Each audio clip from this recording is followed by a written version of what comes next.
આજથી થોડાક દિવસ પહેલા મહેસાણા જિલ્લાના તાવડિયા ગામ તરફ જવાના રસ્તા પર એક ચૌધરી સમાજના યુવકની હત્યાનો બનાવ સામે આવ્યો હતો। આ ઘટના ચૂંટણીની એક દિવસ અગાઉની રાત્રિએ બનતા મામલો ગરમાયો હતો અને ચૂંટણીને અદાવતમાં હત્યાનો બનાવ બન્યો હોય તેવી પણ શંકા વ્યક્ત કરવામાં આવી રહી હતી।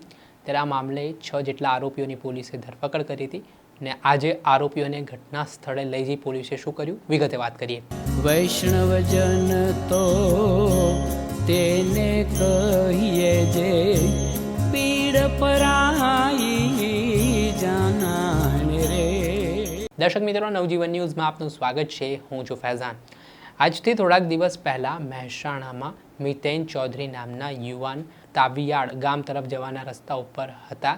તે દરમિયાન કોંગ્રેસના ઉમેદવારના પતિ અને તેમના સાગરીતો છે ત્યાંથી પસાર થઈ રહ્યા હતા। ત્યારે મિતેન ચૌધરીએ પૂછ્યું, તમે અહીંયા શું કામ આવ્યા છો, શું લેવા આવ્યા છો? ને આને લઈને બોલાચાલી થાય છે, વિવાદ થાય છે અને આમાં ભરત ચૌધરી નામનો આરોપી અને તેની સાથે તેના સાગરીતો હોય છે તે મિતેન ચૌધરી ઉપર હુમલો કરી દે છે, જેમાં લાકડાના ફટકા તેમજ છરી વડે જીવલેણ હુમલો કરવામાં આવ્યો ને ઘટના સ્થળે જ મિતેન ચૌધરીનું મૃત્યુ નિપજ્યું। આ ઘટના બાદ આરોપીઓ ફરાર થઈ જાય છે। આ મામલે સ્થાનિક પોલીસ સ્ટેશન ખાતે હત્યા અંગેનો પોલીસ ગુનો નોંધે છે।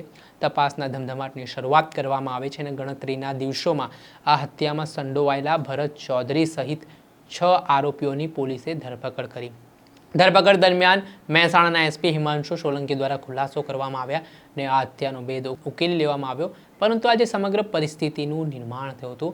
આ મામલાના સંદર્ભમાં જે ઘટના સ્થળ હતું જ્યાં મિતેન ચૌધરીને રહેસી નાખવામાં આવ્યો હતો તે સ્થળ ઉપર આજે આરોપીઓને પોલીસ દોરડા બાંધીને લઈ ગઈ અને કહ્યું, ચાલ બતાય કેવી રીતે કરી આ મિતેન ચૌધરીની હત્યા। તે પ્રકારે સઘન પૂછપરછ કરવામાં આવી, એટલે ઘટનાનું રિકન્સ્ટ્રક્શન કરવામાં આવ્યું। એક એક બાબતો નોંધવામાં આવી, એક એક કડીઓ મેળવવામાં આવી અને કહેવાય છે કે ભાજપના ઉમેદવાર હતા વોર્ડ નંબર 4ના જે ભાજપના નેતા, તેમના ભાણે આ મિતેન ચૌધરી હોવાની વિગત કહેવાઈ રહી છે। આ મામલે પોલીસે હવે કડક હાથે કાર્યવાહી હાથ ધરી હતી। જે ઘટનાનું જ્યારે રિકન્સ્ટ્રક્શન ચાલી રહ્યું હતું ત્યારે મોટી સંખ્યામાં આસપાસના લોકો પણ આ ઘટનાને જોવા માટે ઉમટી પડ્યા હતા। દર્શક મિત્રો, આવા જ નવા વિડીયો સાથે આપણે માહિતગાર કરતા રહીશું, એટલે નવજીવન ન્યૂઝ જોતા રહો।